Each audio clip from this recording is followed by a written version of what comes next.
everyone, my name is Karen, this is my channel Rather Be Reading, and today I'm bringing to you a recent reads video.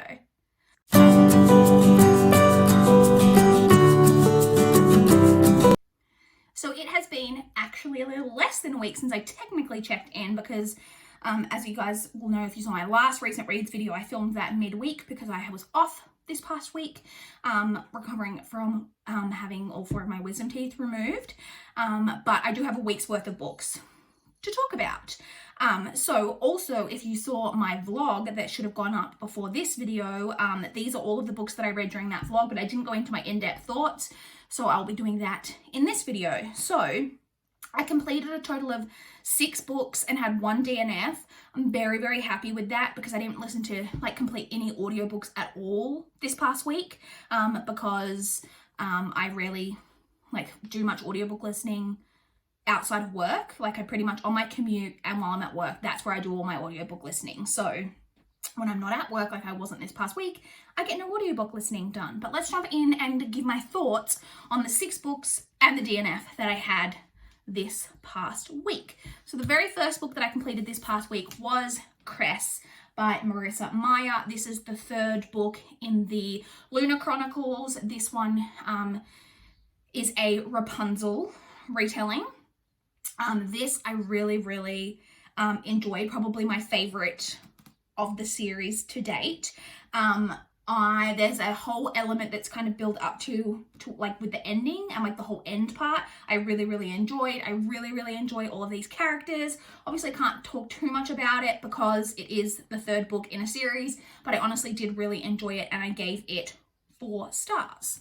I then had my DNF, which was The Dark Calling by Cress Cole. So this is a bit of a different DNF in that this is actually book 5 in a series. And I own, I think, the first 3.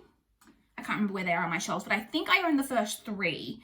And then I think I got the 4th out from the library, and I didn't particularly like the 4th book. And I was just finding myself really unmotivated, honestly, to continue on with the series, but I had this 5th one out from the library. I was also really unmotivated to continue because it is a 6-book series, but the 6th book isn't published. And I was already of the mindset I know that by the time the 6th book comes out, I would probably have to reread the first 5. And I know that I didn't care enough about the series probably to do that. So then it was well, should I even bother continuing? But I thought I'd see how I felt. I'd give the 5th book a go. And so I read about 50 pages and I just really didn't care. I really don't like the storyline that they're going with in the series at this point. And they're also, so this is a YA post-apocalyptic series where there's an apocalyptic event which basically sets off this big worldwide game where there are 22 people who each embody a different one of the major arcana from the tarot, and it's this big basically duel to the death, and the last one standing is immortal, then becomes immortal for several hundred years until the next huge apocalyptic event that will set off the next game. And so we're following a couple of particular characters, but there are the 22 arcana, and I was getting so confused as to remember which arcana was which, because they've kind of got their tarot name and then their normal name, and I couldn't remember who was what and who had what powers, and there's different kind of alliances and things, and I couldn't remember who was on whose side. I just really didn't care, honestly, and so I just decided that I'm going to DNF that book, and by virtue of that, I guess also DNF that series. So I then read Tricky 22 by Janet Ivanovich. This is book 22 in the Stephanie Plum series. This is a women's fiction chick lit series that's all about Stephanie Plum, who is a bounty hunter, but she is not a very good bounty hunter, and she gets into lots of crazy shenanigans, and they're very light humorous books. You guys will know, if you've watched my channel, that I'm pretty frustrated with this series, honestly, at this point. I just think it's really drawn out, and I don't think it needs to be 22 books long, let's be honest. And I'm purely continuing on with it at this point because I want to know how this stupid love triangle ends up, because there's basically a love triangle that evolves in the first couple of books, and we're 22 books in and we still don't have a resolution. But there was kind of a little hinting at the end of this one that maybe there was going to be some progress with that. And so I'm hopeful, and But then at the same time, I'm like, will they? Because I don't know if it's been resolved because these books are still being published. Having said that, I was looking up the series to see like what the name of the 23rd book was so that I could place that on hold from the library so I could continue on.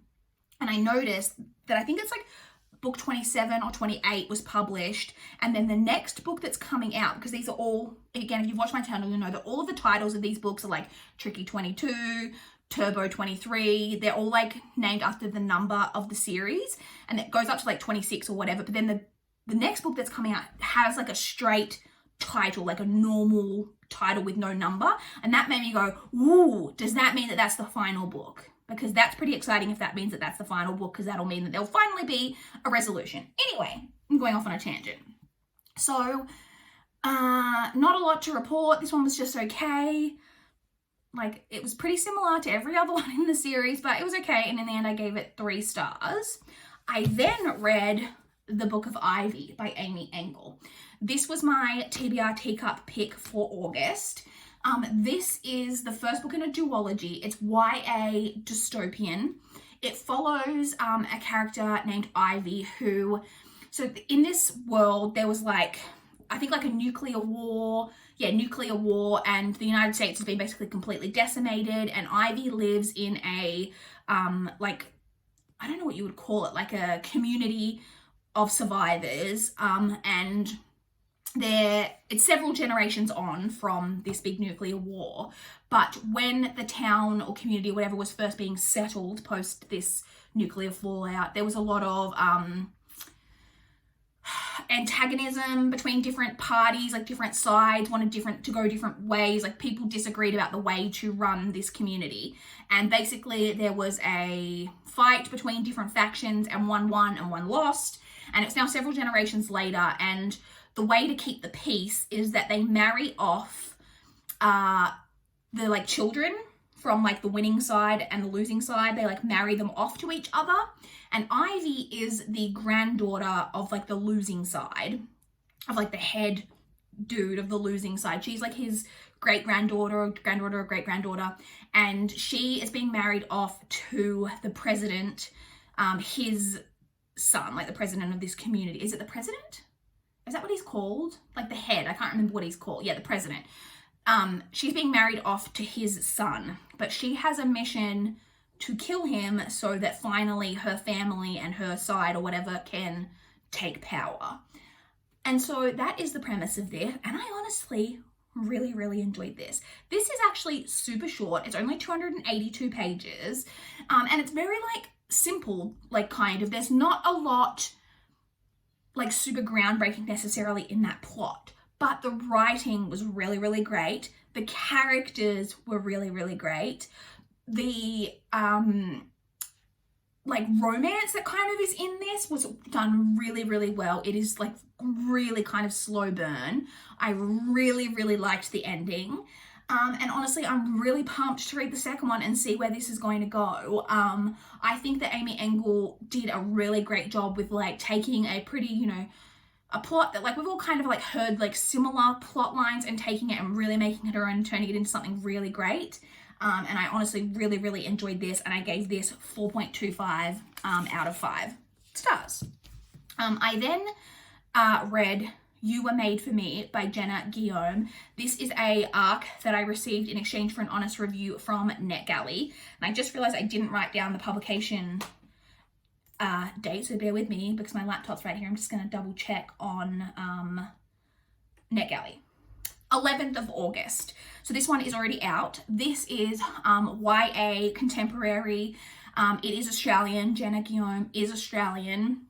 And she is I've followed her for quite a long time. She used to be a writer for BuzzFeed, before BuzzFeed had all of those layoffs quite a while ago, and she's now kind of freelance, I think, and obviously publishes novels.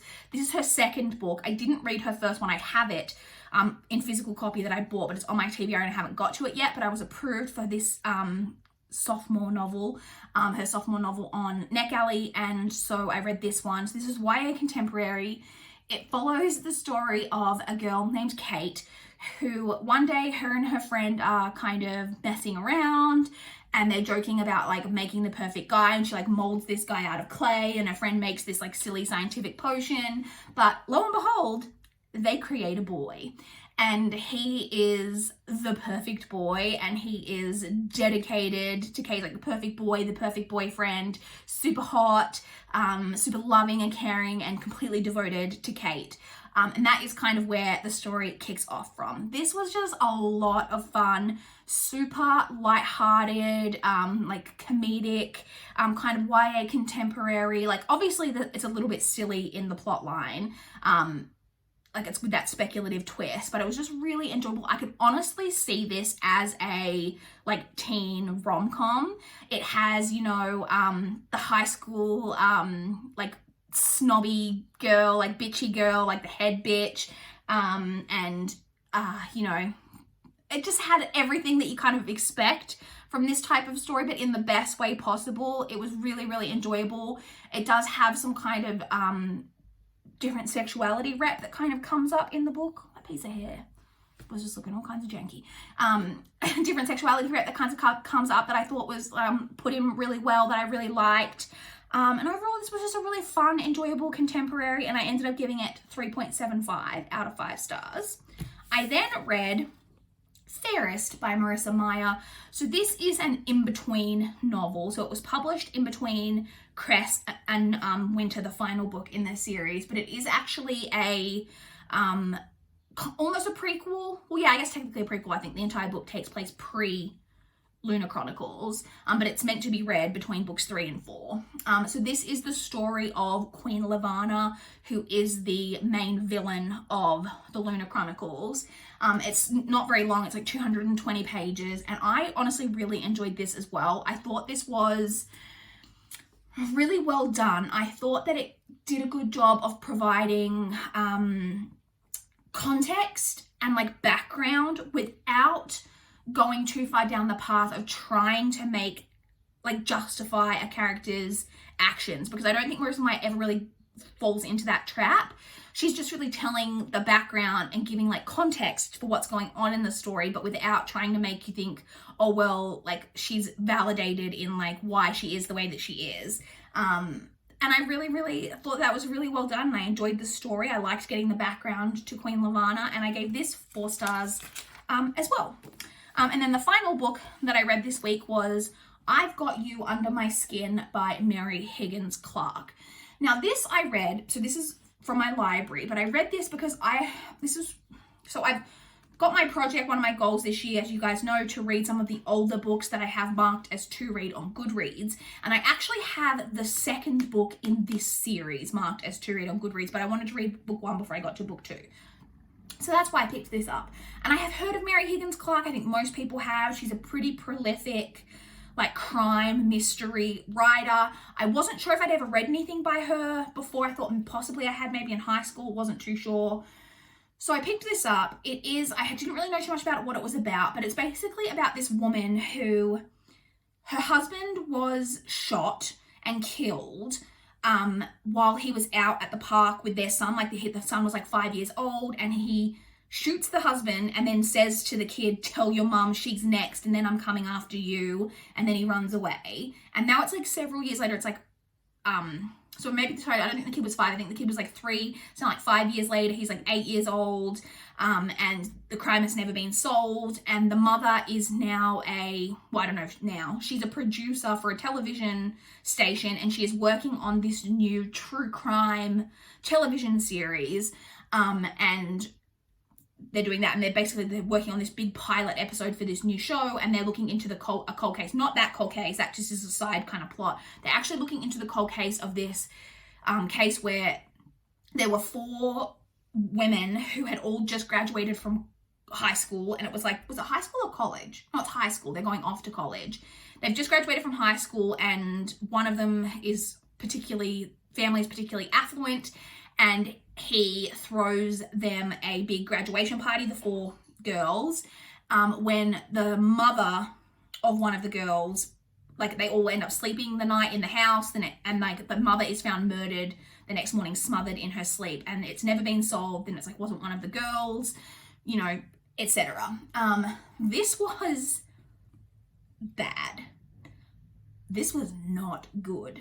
And I was surprised. I wasn't expecting it to necessarily be like the greatest fiction I've ever read, but Mary Higgins Clark, like, I don't know how many books she's published, but like this is that page like in the front, you know, where you get like books published by her. Like, she has written a bazillion novels. And I was genuinely surprised by how bad this was. I thought the writing was not great. It's very, oh, we have a cat. Honey, you just watch out. Oh, there we go, good girl. The writing is not great. It is very like simplistic, like very simple writing, but like not in a very like good way. Like, it's very like short, honey, dear lady, very like short staccato sentences, like, you know, very just short, choppy sentences, no nuance to the writing at all.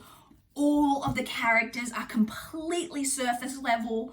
All of the character motivations and like secrets and all of that are frankly quite laughable. There's no, it was just, it was very like cheesy in a way, but like not good cheesy, like very stereotypical. Everything goes exactly how you expect it to go. The villains are like kind of mustache twirling in a way, like thinking that they're so clever, and then when everything's revealed, it's just all really like dumb. And I was honestly really like disappointed in this. Not in a way that like I thought this was going to be great. I just picked it up without any real expectations, but I didn't expect this to be as bad as what it was. Like, I honestly just don't think this is a good book. I have put the second one on hold because that's the one that I've got marked as to read, so I want to at least read the second one so I can check that off from my goals. But if that one isn't a huge improvement over this one, I can't see myself continuing on with the series. But I gave this 2 stars. Like, I saved my 1 star and anything below a 2 star, as I've mentioned a bunch of times, but like for anything that's kind of like offensive, or like there's nothing offensive about this. Well, it was offensively bad maybe, but it was just bad. Like, I honestly am surprised by how bad this was, given how many books this author writes. And like, I feel really like mean saying that, because like, who am I to judge someone's writing? But I honestly was just, in my opinion, this is not good writing and not good story. Like, I don't think the story was well written. The characters, like I said, were terrible. There was just nothing in this that I thought was well done in any way. So, like I said, I gave this 2 stars. So that's everything that I read in terms of my current reads. So I am actually currently reading an audiobook. So not the Friday just been, but the Friday before, Friday the 21st, on the day I was having my wisdom teeth surgery, I did start an audiobook while I was in the waiting room, like at the hospital. Not in the waiting room. That makes it sound like I was waiting for someone else. Like, while I was in the waiting area for surgery and all of that, before I like was walked down for surgery, I was listening to an audiobook. So I started Midnight Stun by Marissa Meyer. So I'm sure you all know what this is. This is the long-awaited 5th book in the Twilight series, but it's not really the 5th book in that we all know, I'm sure you all know. This is just basically Twilight, the first book, retold from Edward's perspective. It is super long. So I've listened to 15% of it, and then I listened to basically none in the past week because I've been off work, and then I'll basically restart listening to it and finish it off once I go back to work. So I'm not going to give too much of my thoughts because, 1, I haven't listened to that much of it, and 2, I want to wait until I've finished it. But I have started that. I was actually really surprised that this came in because I had no burning desire to read this, if I'm being perfectly honest, but I saw it come up in the like recent acquisitions area on my Libby app from my library, and I was like, oh, my library's got it. I'll place it on hold, like, you know, whatever. And when I placed it on hold, it had like a 28-week wait, like hold time. And I was like, wow. But then literally like a week later, it came off hold. So I'm not sure what was going on with that. If they just realized that there were so many people placing it on hold that they got a bunch of extra copies or something. I'm not sure, but it came in and I've got it. So I'm listening to it. Like I said, 15% of the way through that. But my actual physical read that I'm currently reading is Winter by Marissa Meyer. This is the 4th book in the Lunar Chronicles. It is an absolute chunker. It is opening conveniently right there to where I am up to. I've read 202 pages of this, but this is over 800 pages. So this is the main thing that I will be working on over the next couple of days. But can't report too much on this because, like I said, I'm not that far into it yet, but also it's the 4th book in the series. But I will be talking about my thoughts on the finale in next week's recent reads video. So I would love to chat with you guys in the comments down below if you've read any of these books, if you've got any thoughts on them, or if you want to chat about what you guys have been reading recently. I would love to know. Please like this video if you liked it. Please subscribe if you want to see more from my channel. That is all I have for this video today. Bye guys.